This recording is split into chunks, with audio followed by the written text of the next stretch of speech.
izalimin amaba. Yang kami hormati kepala Puskes kampus beserta seluruh segenap jajaran. Yang kami hormati Pusenur Kelurahan Loropajo. Yang kami hormati Babinsa Babin Kabitnas Kelurahan Loropajo. Yang kami hormati Ketua RT, Ketua RW. Yang kami hormati kader PKK, kader Posyandu, serta tamu undangan dan peserta Dinsek yang kami banggakan. Alhamdulillah, puja-puji syukur kita dapat dekatkan kepada Ilahi Rabbi Allah Subhanahu wa Ta'ala yang telah memberikan kita nikmat sehingga pada pagi hari ini kita dapat mengikuti kegiatan Lokapini Karya lintas sektor Puskesmas Kampus Kelurahan Loropajo. Salawat teriring salam kita haturkan juga kepada junjungan kita Nabi Muhammad SAW beserta seluruh keluarga, sahabat, nabiin dan para aulia yang telah memberikan bimbingan dan contoh akhlakul karimah kepada kita semua. Beserta lintas sektor yang kami hormati dan kami banggakan, mengawali sambutan ini kami menyampaikan permohonan maaf dari Bapak Camat Induk pada Sabtu yang belum bisa hadir bersama kita dikarenakan beliau ada kegiatan mendampingi Bapak Wali Kota dan Pak Sekda di Simpang 5 DPR membagikan bendera. Jadi beliau menugaskan kepada kami untuk menghadiri kegiatan lintas sektor ini dan menyampaikan salam serta doa kepada kita semua. Semoga kegiatan pada pagi hari ini berjalan baik dan sukses. Beserta lintas sektor yang kami hormati dan kami banggakan, kami sangat mengapresiasi yang setinggi-tingginya atas kegiatan Lokapini Karya lintas sektor ini yang diselenggarakan oleh Puskesmas Kampus, karena kegiatan ini merupakan kegiatan yang sangat positif, yang sangat memberikan kontribusi banyak kepada kita semua, sehingga akan memberikan manfaat kepada kita semua, akan memberikan informasi-informasi seputar kesehatan, memberikan mengidentifikasi capaian kinerja 3 bulan yang lalu dan memproyeksi kegiatan 3 bulan yang akan datang sebagai sharing informasi terhadap persoalan yang telah disampaikan Ibu Puskes tadi, hambatan-hambatan dalam usaha pencapaian kinerja tersebut. Nah, di sini kita akan mencarikan bagaimana solusi dari setiap permasalahan tersebut. Ini tidak terlepas dari peran dan dukungan support dari kita yang hadir ini. Mari kita bersama-sama untuk berkomitmen agar bisa membantu setiap kegiatan yang telah direncanakan oleh Puskesmas Kampus, sehingga program yang telah dicanangkan tersebut dapat direalisasikan dengan baik sesuai dengan tujuan yang telah ditetapkan. Maka daripada itu kami berharap sangat kepada kita semua agar bersama-sama kita mendukung program dan laksanakan tersebut sehingga kegiatan ini bisa bersinergi sesuai dengan apa yang telah ditentukan. Mungkin ini saja yang dapat kami sampaikan. Semoga kegiatan ini akan menciptakan masyarakat di lingkungan Puskesmas Kampus ini menjadi masyarakat yang sehat, cerdas, dan juga masyarakat berprestasi, sehingga akan membawa ekonomi yang bangkit. Kegiatan ini kita doakan semoga mendapat barokah dan bernilai ibadah dari Allah Subhanahu wa Ta'ala. Mungkin ini saja sambutan yang singkat ini dari kami. Kami akhiri. Apabila terdapat kekurangan, kekeliruan dalam sambutan ini, kami mohon maaf, dan kepada Allah kami mohon ampun. Kami akhiri. Akhirul kalam. Wallahul muwaffiq ila aqwamit thoriq. Assalamualaikum warahmatullahi wabarakatuh. Kami diinformasikan bahwa penilaian akreditasi Puskesmas Kampus ini akan dilaksanakan insya Allah di bulan September atau Oktober. Dan akreditasi ini adalah juga merupakan gambaran kinerja dari pemilik wilayah, yaitu kelurahan dan camat. Jadi nggak bisa bekerja karena untuk di puskesmas ini sendiri, puskesmas perkotaan ini target utamanya itu bukan berobat ini Bu, mengukur tensi, itu tuh yang kedua. Kita ini upaya kesehatan masyarakat itu yang pertama. Jadi bagaimana memberdayakan masyarakat, bagaimana masyarakat itu bisa mandiri untuk mengatasi masalah kesehatannya sendiri. Kita ini cuma bantu backup. Jadinya makanya kegiatan-kegiatan seperti posyandu, forum gerakan Germas, kemudian kita punya forum stunting dan lain sebagainya, itu puskesmas itu bukan yang punya kegiatannya, yang punya kegiatannya masyarakatnya. Jadi kami hanya membantu untuk membackup. Jadi nanti diharapkan dengan kegiatan kita sudah terbiasa, masyarakat itu juga mengerti bagaimana menolong dirinya sendiri. Insya Allah nanti kita paradigmanya paradigma sehat. Jadi yang datang ke puskesmas nih, yang nak berobat dikit, itu dikatakan bagus. Kenapa dikit? Karena masyarakatnya sehat. Tapi tetap jangan lupa untuk melakukan screening kesehatannya, misalnya dengan pengukuran tekanan darah dan lain sebagainya, boleh untuk ke puskesmas. Lanjut. Jadi estimasi penilaian itu di bulan September sama Oktober, Bu Lurah, Kak Camat. Nah, nanti akan ada prasurvei. Nanti prasurvei dimintakan ada lintas sektor yang hadir. Jadi nanti mungkin kayak dari Posyandu, Ibu Lurah ya, akan kita undang untuk prasurvei. Tapi nanti yang pas kegiatan besarnya, mudah-mudahan dari kecamatan bisa bantu dan mensupport kami, kayak kita lomba pas ini. Lomba yang pas Ibu Eka kemarin, jadi mereka melihat seluruhnya itu sama-sama terlibat dalam proses ini, karena itu nanti akan menentukan hasil dari survei akreditasi. Bapak Wali pengennya kurang lebih nambah berapa persen dengan nilai terbaik seperti itu. Jadi karena puskesmas kampus ini dulunya udah utama, target itu kasih paripurna Pak. Jadi mau tak mau kalau sudah pimpinan ngomong gini targetnya, kita tentunya sebagai ASN itu artinya harus membantu target kinerja dari beliau. Jadi akreditasi ini sebenarnya adalah merupakan amanat dari undang-undang ya, perintah dari Permenkes. Jadi ini memang sudah ada dan tujuan utamanya sebenarnya adalah meningkatkan mutu pelayanan. Mungkin Bapak Ibu merasa ya pelayanan zaman dulu sama sekarang tuh di puskesmas berbeda, walaupun masih banyak keluhan sih sebenarnya. Dulu mungkin pas dateng, nggak tahu mungkin bukan di puskesmas kampus ya, mungkin ada yang jam 9 balik jam 12 zaman dulu ya Bapak Ibu ya, datang perawat atau bidannya tuh mukanya bersungut-sungut. Ada nggak pernah ketemu yang cek itu? Ya, ada ya, sudah tuh datang tuh bukannya pengen itu kan jadi hotel sama datang Bapak Ibu ini. Apa nih Bu? Apa Bu? Oh, ada siangnya Bu berapa? Kayak gitu kan? Iya, karena saya juga waktu itu masih ngerasain di sekitar, iya wajah tidak bersahabat ya Pak ya. Oh, betul. Di tahun 1997 itu masih ada ya seperti itu.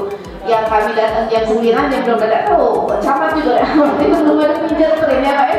Jadi memang kinerja aparatur sipil negara itu termasuk apapun itu kan kita perlu dipertanyakan. Nah, mengapa adanya akreditasi ini? Tujuannya adalah untuk meningkatkan mutu pelayanan. Jadi kita berproses Pak ya, berubah kebiasaan itu sangat susah ya. Dari yang senyumnya muka musuh muka masam, nah agak ramah tuh susah, tapi berproses. Jadi kalau saya tuh paling sering mengingatkan ke anak buah, ke staff ya, bahwa kita ini pelayan. Jadi pelayan itu dia berada di bawah gitu ya. Masyarakat itu adalah yang kita layani, walaupun dalam kenyataannya kadang-kadang ada juga ketemu masyarakat yang dalam tanda kutip penuntutnya seperti apa. Tapi kalau paradigma pelayan itu konsumen adalah raja, saya bilang gitu ya. Jadi tidak ada cerita kita berdebat sama konsumen, tidak ada cerita kita berdebat sama pasien, walaupun pasiennya salah, tapi mungkin dijelaskan. Jadi bukan sekali, karena kan kita di puskesmas ini kan dari berbagai macam latar belakang pendidikan. Kadang kalau orangnya berpendidikan baik, dia lebih mudah mengerti. Tapi kalau yang misalnya datang yang ngotot, ujung-ujungnya paling banyak diminta rujukan Pak ya. Padahal kami itu juga terlibat dalam aturan di mana tidak bisa memberikan rujukan itu sekehendak hati gitu. Jadi memang harus bisa ditangani. Kemudian juga dari sarana prasarana mungkin juga rasa bedanya. Kalau dulu tuh mana ada USG, mana ada ECG, kan dulu semuanya pemeriksaannya secara manual. Sekarang itu tuntutan akreditasi dicoba untuk dilengkapi. Begitupun dengan obat-obatan dan lain sebagainya. Tetapi tentu saja tetap ada keterbatasan dan kami berproses. Jadi tujuan akreditasi itu adalah peningkatan mutu, baik pelayanan di dalam gedung, begitupun dengan pelayanan di luar gedung, dan yang pasti itu meningkatkan partisipasi ya dari masyarakat seperti itu. Jadi nanti Pak rencananya kita di bulan September, insya Allah Oktober ini sudah jadi mungkin sangat membutuhkan bantuan dari lintas sektor.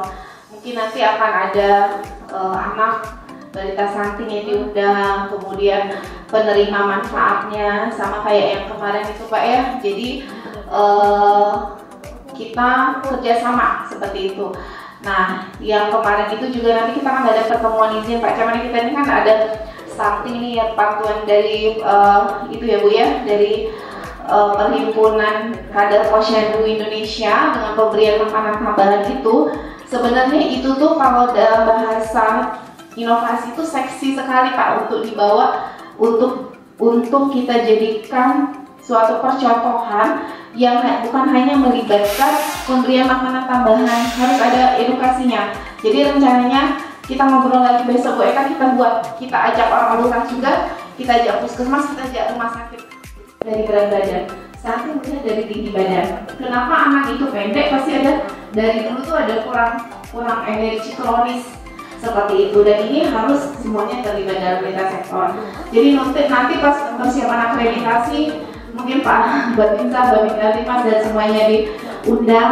Kami mohon juga untuk wawancara, mohon untuk memberikan afirmasi yang positif begitu kepada kami supaya nanti proses penjalangan akreditasinya berjalan lancar dan sesuai target bisa paripurna seperti itu Pak. Dan salah satu yang paling dinilai itu nanti PISPK.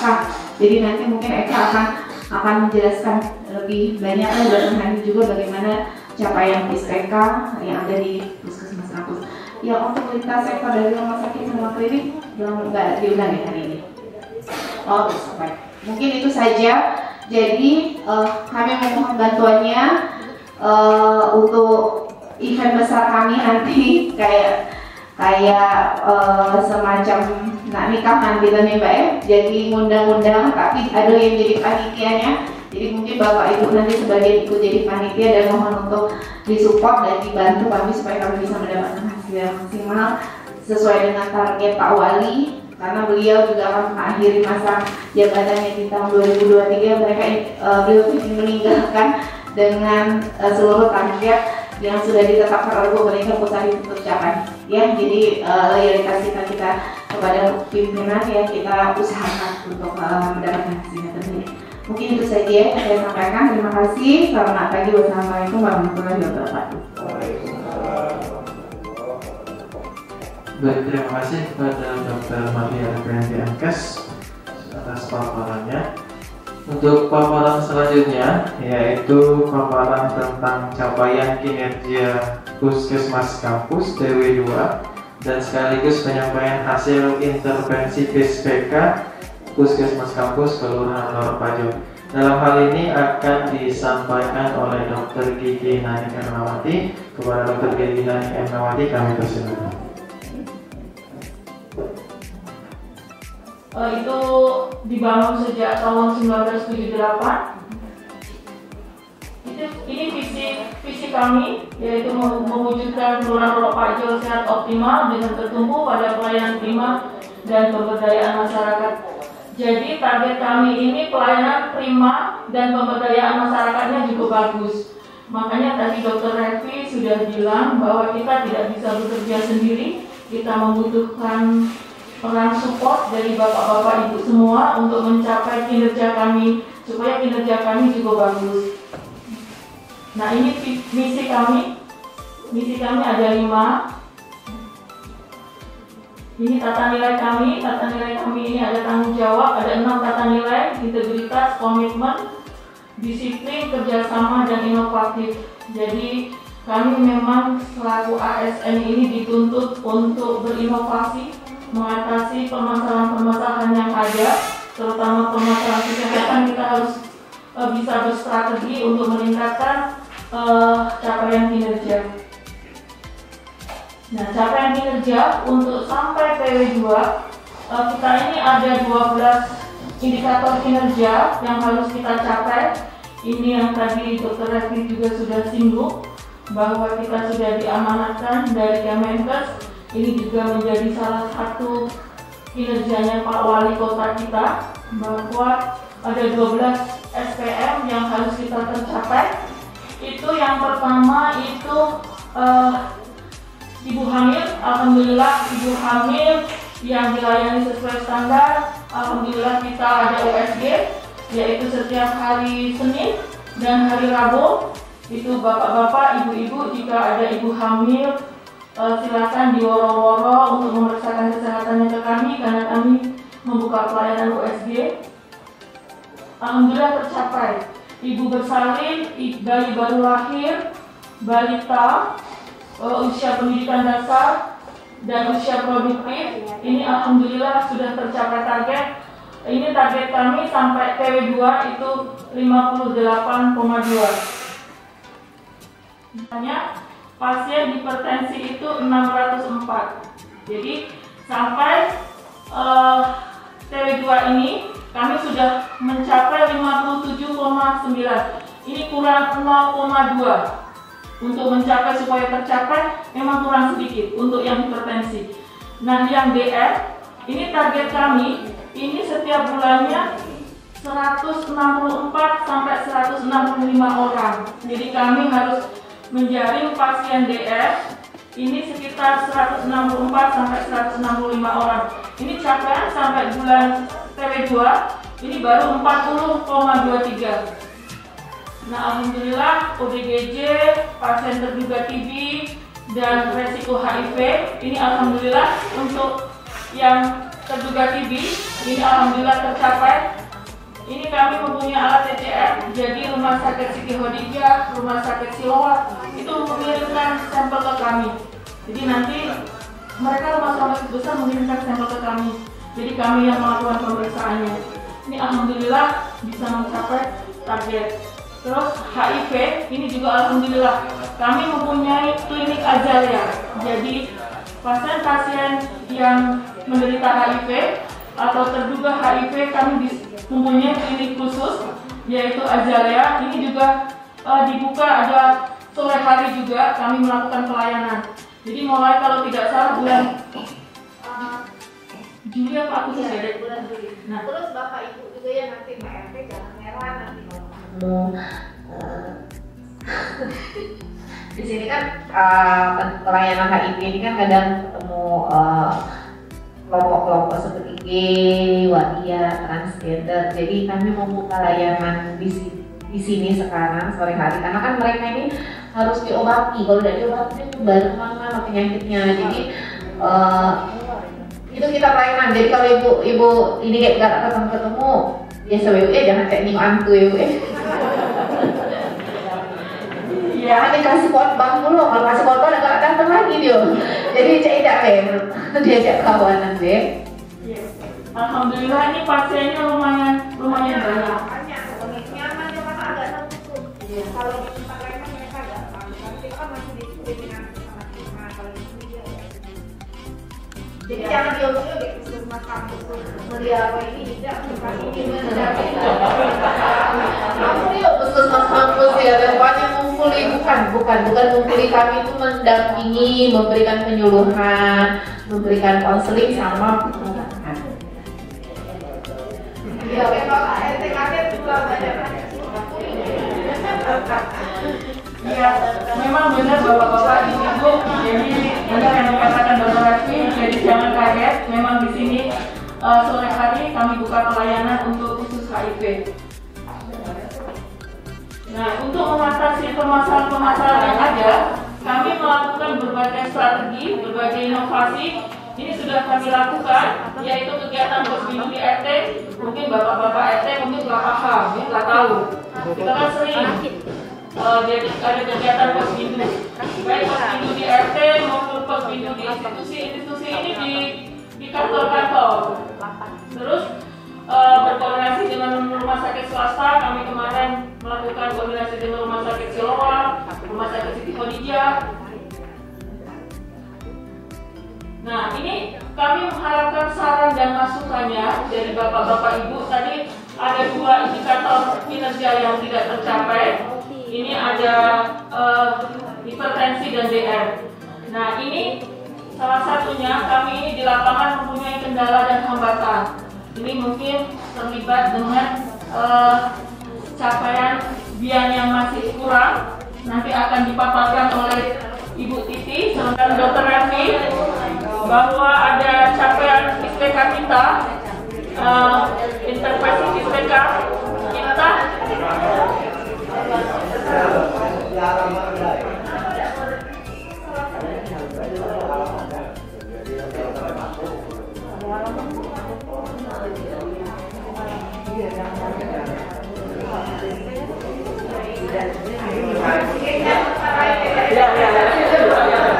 Ya Pak, terima kasih ya.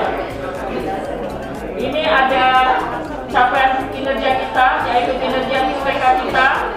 Target yang seperti dibilang Dr. Revi tadi 0,6, kita baru mencapai 0,51. Jadi ada ini tadi, makanya kami mengundang bapak-bapak RT, kader.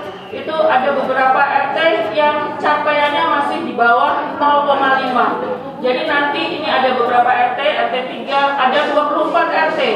Nanti kami akan menyisir ke sini tim PSPK kami. Jadi kami mohon support dan dukungannya untuk bapak-bapak RT yang ada di sini.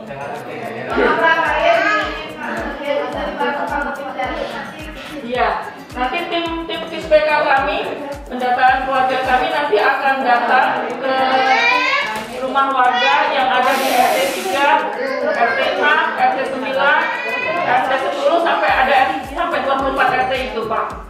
Mohon bantuannya, jadi jangan kaget nanti kalau kami datang. Iya, terima kasih. Silakan ya, kembali lagi ke MC.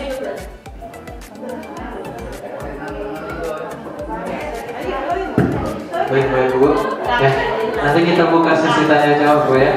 Diskusi dan tanya. Kayaknya banyak yang tak ditanya. Nanti klarifikasi juga ya. Kemudian kita memasuki paparan selanjutnya. Ini paparan terakhir. Ini adalah paparan capaian DIAN Bulan Imunisasi Anak Nasional Puskesmas Kampus tahun 2022. Dalam hal ini akan disampaikan oleh Ibu Nelter Titi Pani Engker. Assalamualaikum warahmatullahi wabarakatuh. Yang terhormat Bapak Sekcam, Bapak Babin, Bapak dan Bapak RT dan Ibu-ibu kader sekalian, saya akan menyampaikan tentang capaian DIAN yang telah kita laksanakan dari bulan Juli hingga Agustus. Nah, seperti yang kita ketahui, DIAN itu adalah bulan imunisasi anak nasional. Jadi pemberian imunisasi MR untuk usia 9 bulan sampai 12 tahun se-Indonesia, dimulai bulan Mei, Juni, Juli sampai Agustus. Nah, ini DIAN ini ada 2, DIAN MR, kemudian DIAN kejar. Nah, kalau DIAN MR ini mungkin kita sudah sering kita dengar ya, tapi kalau DIAN kejar itu hampir tidak ada pasiennya gitu. Jadi DIAN kejar itu adalah anak usia 1 sampai 5 tahun yang bolong imunisasinya. Nah, jadi kalau ada, misalnya kalau bayi kan kita dapatnya DPT 3 kali, polio 4 kali, kemudian campak, sama ada IPV, injeksi polio vaksin. Jadi dari dia umur 1 sampai 5 tahun, dia bolong Dia tidak dapat DPD 3 kali, tidak dapat polio 4 kali. Campak juga, campak bayi tinggal, campak balita tinggal. Kemudian IPV. Nah, IPV ini yang polio suntik. Mungkin bagi anak yang umur 3-4 tahun mungkin suka kosong vaksinnya. Maka dari itu, mumpung vaksinnya ada, bolehlah diajak gitu.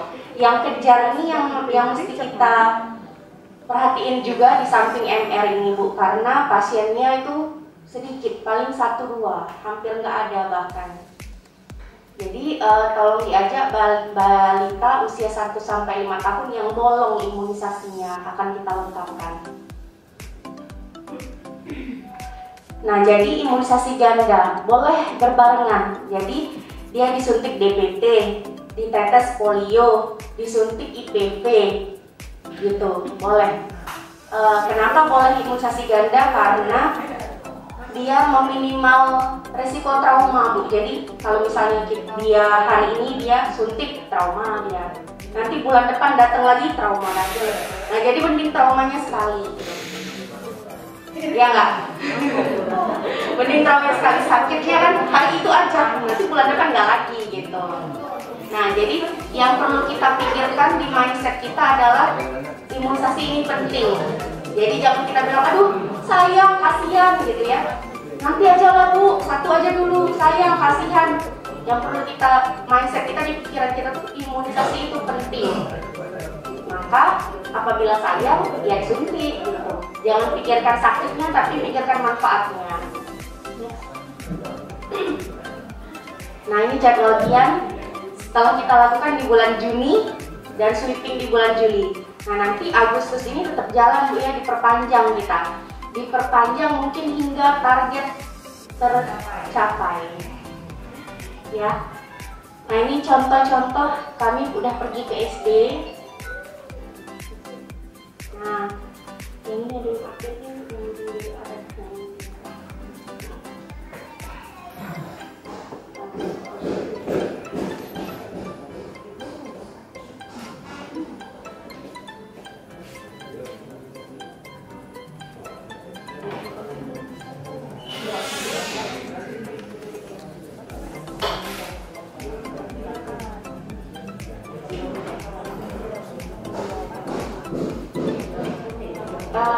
Ini capaian yang ranking 1, 2 dan 3, capaian 64% diperoleh oleh Posyandu Flamboyan. Mana ada kader Posyandu Flamboyan?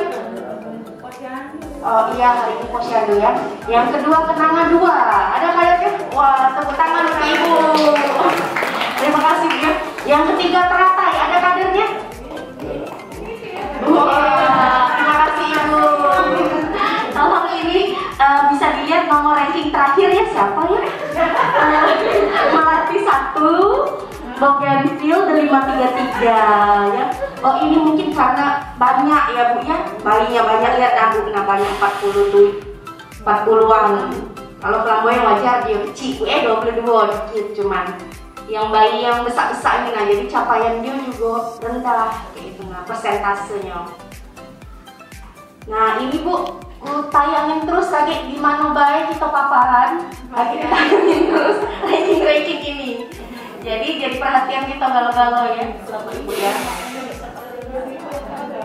Sudah Bu. Ini Bu ya, difoto, dipelototi, dibayang-bayangi anak-anak siapa lagi, ini anak Sonte, kira-kira bidan-bidan yang turun itu ingetinlah, ini Ado anaknya. Nah, Sonte Ila ini masuk ke capaian, biar tinggi capaiannya.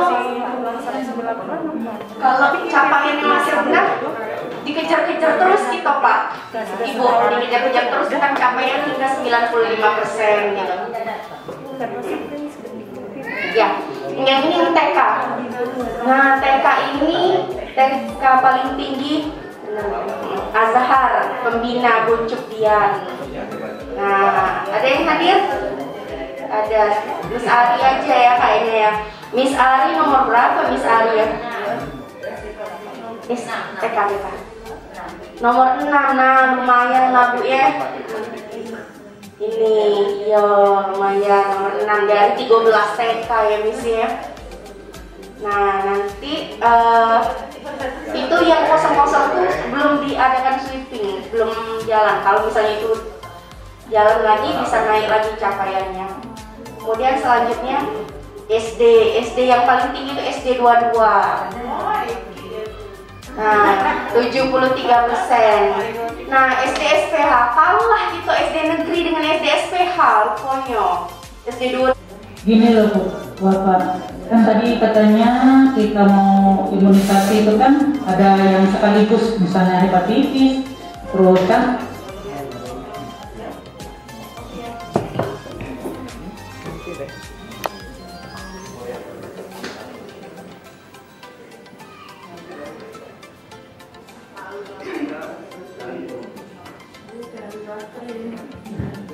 maaf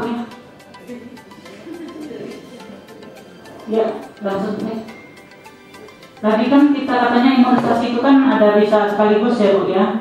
Cuma mungkin ini saran, maaf kalau salah gitu Bu. Mungkin ibu-ibu mungkin atau orang masyarakat awam belum ada yang mengerti mungkin. Mohon saran aja, ini saran dari kami. Kalau seandainya diminta nanti apa dari kader atau dari puskesmas memberitahukan kepada masyarakat. Mereka pikir mungkin Bapak Ibu kalau 3 sekaligus 3 kali disuntik misalnya bodoh ini bawah segala macam. Nah, mungkin itu kan kalau mereka kayaknya nggak ngerti. Jadi mohon saran kepada kader atau puskesmas memberitahukan bahwa itu sekaligus gitu ya. Kalau nggak salah Ibu suntiknya itu atau gimana? Oh jadi langsung 3 lubang hari itu? Nah, karena saya kenal ini Bapak Ibu termasuk anak saya gitu, Bapak Ibu anak saya maaf bukan buka ini kan.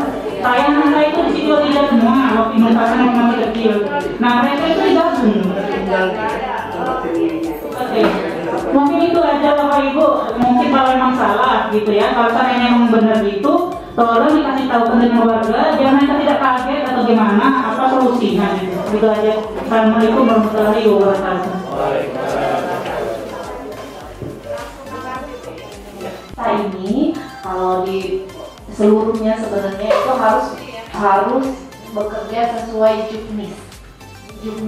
juknis yang dikeluarkan atau dari rekomendasi organisasi profesi, dalam hal ini Ikatan Dokter Anak Indonesia. Jadi kita tidak berani melakukan suatu tindakan apabila belum ada juknis, belum ada rekomendasi atau tidak terjamin keamanannya. Makanya aku heran dengan Siti Khadijah, aku juga berani mencampur vaksin. Padahal vaksin itu bisa virus yang dilemahkan digabung dua, tidak tahu jadi apa ketika dicampur. Bu. Nah, mungkin bukan ibu yang dalam satu press itu dicampur 3 macam obat. Iya itu. Enggak Kak, dalam satu vaksin itu satu vaksin. Mungkin kita mencairkan, tapi tidak boleh ada pencampuran, misalnya vaksin A dengan vaksin B dijadiin satu vial disuntik ke anaknya, itu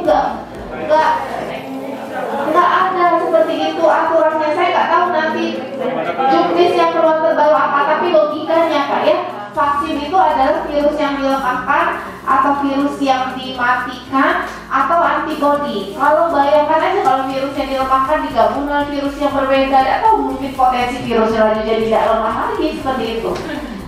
Jadi tidak tahu kalau 10 tahun dulu kan memang segala sesuatu itu mungkin kami atau kalian orang awam ya, tapi mereka bilang biar tidak trauma gitu katanya, bilang nggak usah biar anaknya nggak trauma, jadi kita gabung gitu. Nah saya nggak tahu yang digabung itu obat apa gitu. Ya waktu itu gitu dia ngomongnya.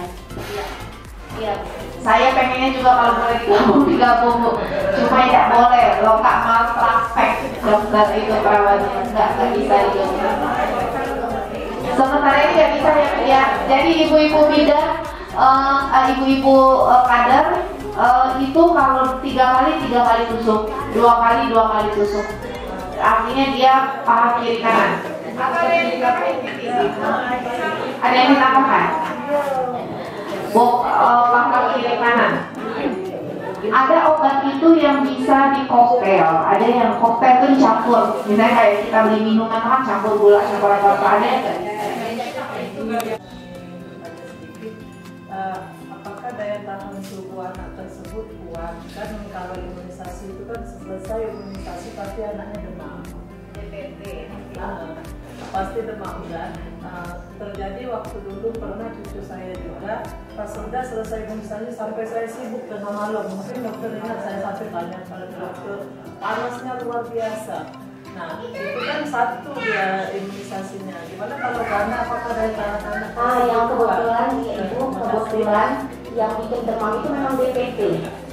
Kalau MR, IPP, OPP, poliostetes itu nggak bikin demam. Jadi yang penyebab demamnya itu si DPT itu. Berarti kalau DPT itu tidak bisa diganda. Boleh, tapi dia ganda DPT misalnya kalau misalnya dia setik MR dan IPP nggak akan demam. Mudah-mudahan insya Allah. Makanya kita sebelum menyiapkan anak untuk imunisasi pastikan anaknya sehat gitu.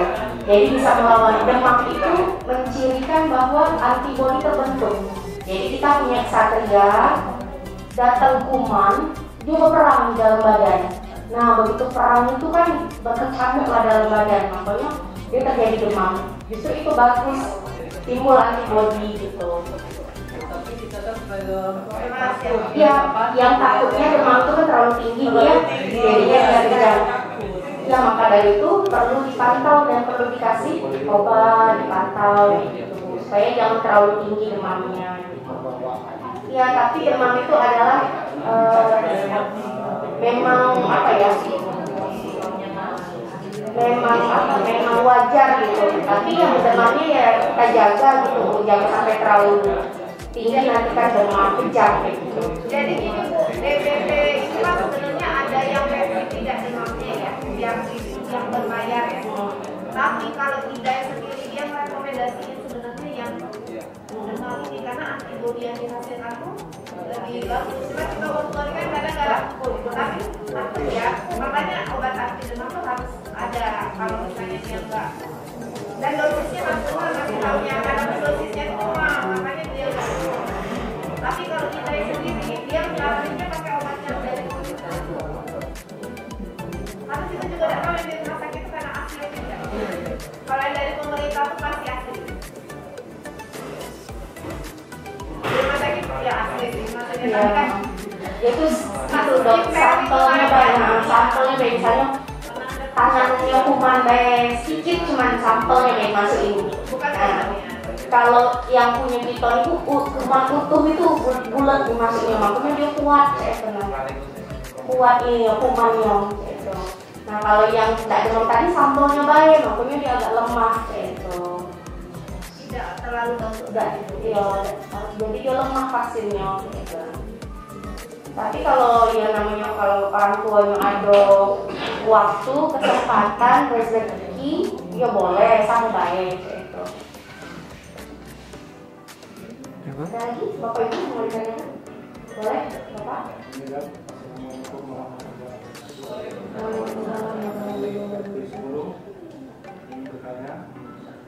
Pernah tidak puskesmas kampus ini akan mengadakan sunat masal. Karena kalau penyimpanan ini banyak yang menyampaikan akan mengadakan sunat masal. Di atas dulu ya Pak ya. Ya. Bukan ini kan dari RT 10 banyak juga yang nanya kan. Ya. Di RT lain banyak yang nanya kalau minggu dari sini kan enak. Ya. Artinya nanti kami harus bekerja sama dulu Pak mencari mitra. Ini kan masukan permintaan dari masyarakat. Nanti coba biasanya itu kan ada ikatan dokter bedah, mereka punya kegiatan apa namanya itu ya sunat pasang, kegiatan-kegiatan yang berhubungan dengan donasi dan lain sebagainya. Nanti kalau seperti itu nanti coba kami bermitra dulu Pak yang pasti. Karena itu kan SDM-nya juga harus yang terlatih Pak. Kayak kejadian yang terpotong itu kan, nah itu memang banyak kan tuh biasanya ada dokter bedah. Nanti kita coba saya hubungi kalau misalnya kalau itu nanti kita infokan ya Pak ya. Mungkin nunggu pas ada momen apa seperti itu ya Pak ya. Terima kasih Bapak ya. Sempat sendiri ingin menanyakan paparan Tadi masalah bayi. Nah, sekarang masalah yang dewasa. Lansia. Nah, ini lansia ini hipertensi kan ini kaitannya.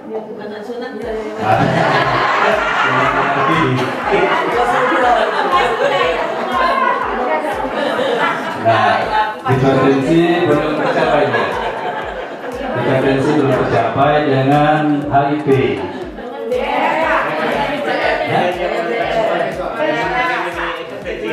Ya, ada cukup masalah HIV ya.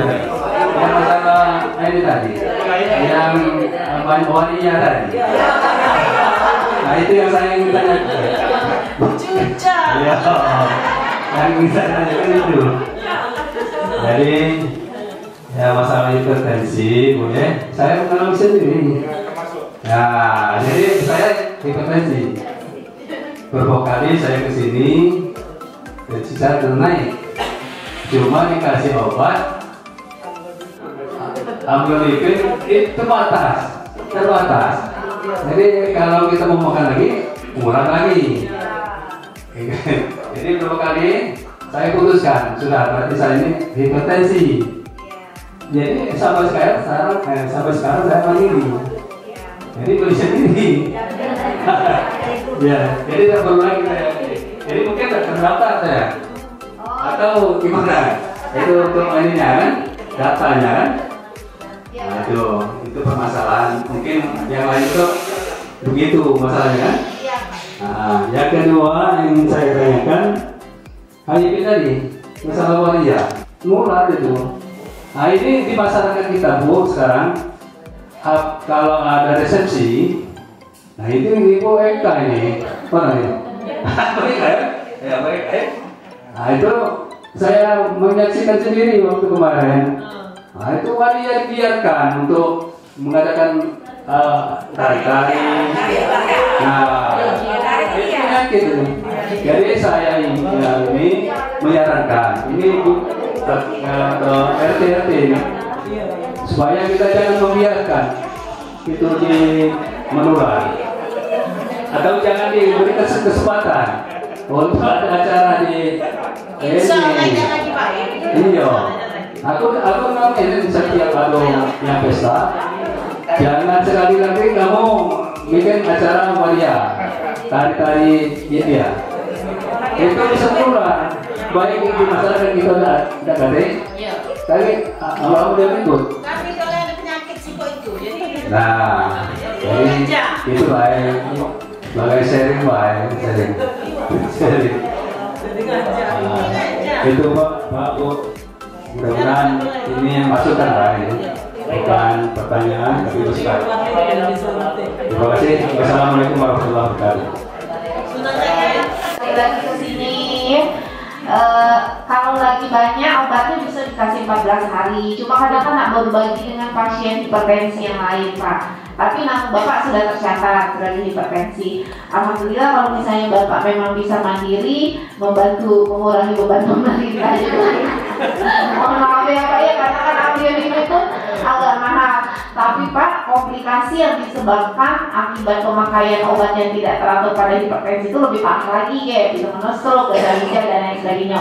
Jadi kalau sudah hipertensi itu ibaratnya obat itu anggap kayak vitamin. Misalnya kayak mau ginjal rusak apa, justru tidak makan obat itu ginjal akan rusak. Karena ginjal itu adalah anyaman pembuluh darah, bentuknya baca itu isinya itu anyaman pembuluh darah. Nah itu kalau kita darah tinggi kita tidak terkontrol, pembuluh darah yang kecil-kecil itu akan mengeras, sehingga dia kehilangan fungsinya untuk memfiltrasi lama-lama dia ngecik akhirnya kita jadi gagal ginjal, cuci darah. Kalau sudah cuci darah itu tidak bisa Bapak jalan-jalan lagi kemana-mana. Tiap 3 hari Bapak ke rumah sakit, 3 hari Bapak ke rumah sakit. Aja jalan-jalan ke dusun kemana, harus ke fasilitas yang ada cuci darahnya. Makanya sekarang orang yang gagal ginjal itu tidak diizinkan naik haji, tidak istiqoah. Karena di situ dia tidak banyak haji juga terkapar cuci darah. Bukan, sebenarnya sudah tidak wajib lagi seperti itu, sudah tidak wajib lagi. Nah masalah yang waria tadi, saya tentunya tidak bisa mengubah persepsi masing-masing kita ya, karena kita memiliki pandangan tersendiri. Tapi untuk wilayah di puskesmas ini sebenarnya lebih ke pencegahan penyakit HIV-nya Pak. Jadi mereka itu kita edukasi, kita dampingi, jangan sampai dia nyebar ke wong lain. Jadi tugasnya seperti itu, bukan melegalkan atau menyetujui adanya waria, tidak, tetapi lebih ke membina mereka. Jangan sampai misalnya mereka tertular tuh dia sampai nularin ke orang lain. Jadi pemutusan mata rantai penularan namanya gitu ya Pak. Kalau misalnya dia Bapak tidak boleh ya harus fatwa kan. Mungkin itu saja ya Pak, cukup ya Pak. Apa ada lagi Pak? Nah? Kalau kita makan obat amlodipin, itu kan ada rasa di badan kita. Kalau misalnya badan kita agak kurang sehat, baru kita makan boleh nggak? Tidak boleh Pak. Jadi obat amlodipin itu bekerjanya 24 jam. Jadi misalnya Bapak makan jam 6 sore, dia bisa nurunin tekanan darah Bapak itu sampai dengan jam 6 sore hari berikutnya. Kalau Bapak makannya sekendak-kendak deh, ada fase-fase di mana tidak terkontrol tekanan darahnya. Yang itu tadi pembuluh darahnya meronta-ronta itu kan, keras ya. Karena tekanan terlalu tinggi, dindingnya itu ibaratnya kayak pipa itu, dia kapalan dia keras. Nah, bisa kapalan dia keras, atau kalau dindingnya tipis dia pecah. Itulah yang stroke. Stroke kalau pecah dia stroke perdarahan, tapi kalau dindingnya tebal dia jadi stroke penyumbatan. Jadi sama-sama stroke namanya. Nempel di jantung, tebal dinding dan pembuluh darah jantungnya laju langsung kering, ganti dengan pembuluh darah yang baru. Jadi kalau kita udah hipertensi, saya bilang biasa aja makannya. Misalnya Bapak mau makan malam hari setelah sholat maghrib atau setelah sholat isya, dirutinkan saja. Anggapnya makanan bagus udah. Jadi terkontrol ya. Aduh obat herbal boleh, obat herbal, tapi obat utama yang sudah teruji, sudah dibuktikan itu tetap dimakan. Jadi Bapak bisa hari tuanya itu bisa tetap produktif dan sehat.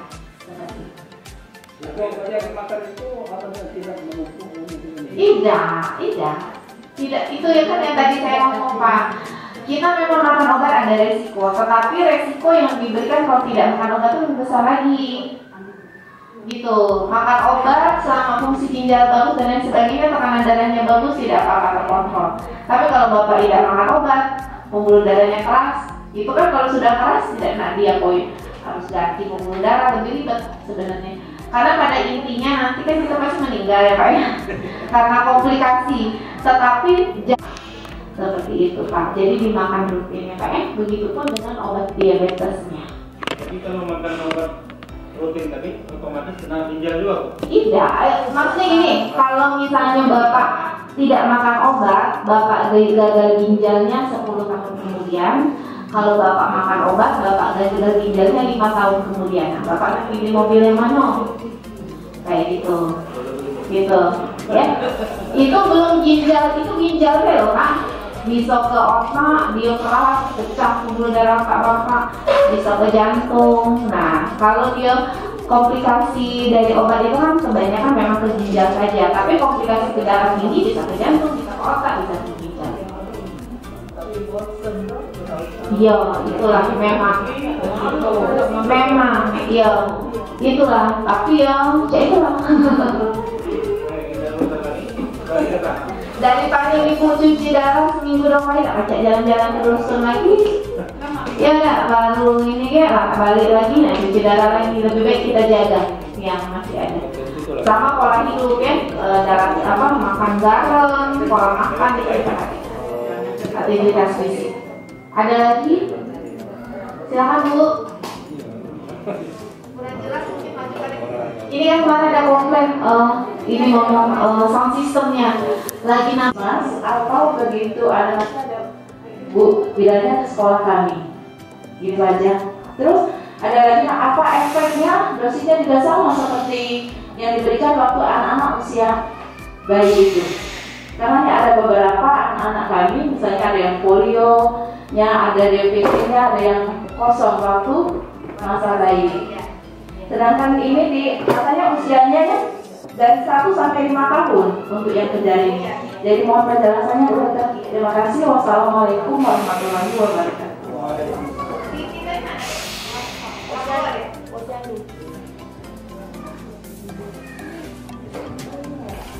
Terima kasih Ibu ya sudah bantu melakukan screening. Jadi kita dulu kan persepsinya bahwa imunisasi itu imunisasi wajib sampai usia 1 tahun saja. Kemudian ternyata sekarang ada imunisasi tambahan.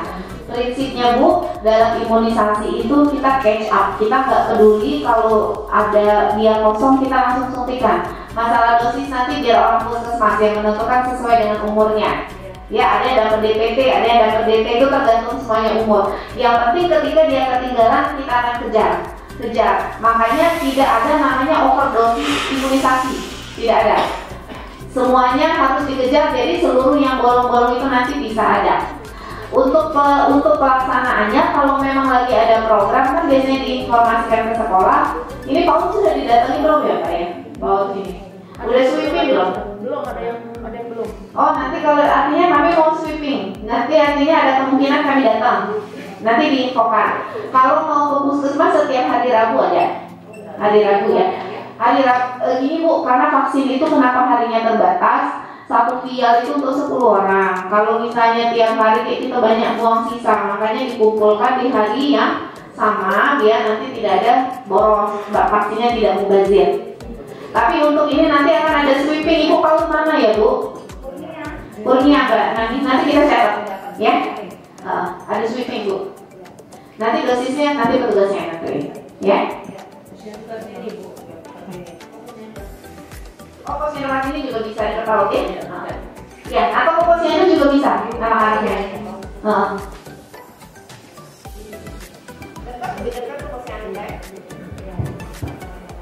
Oke. Baik Bapak Ibu, apakah ada lagi yang ingin ditanyakan, diskusi dan tanya jawab? Cukup? Ada yang komplain nggak ketua RT?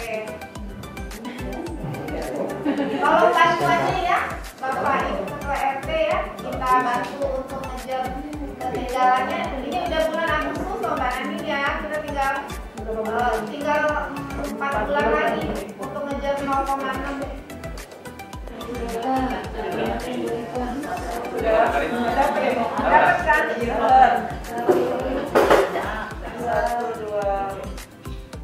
Salam sehat Pak. Aku Bu Eka Yusri. Ingat sampah, salah 3R. Ada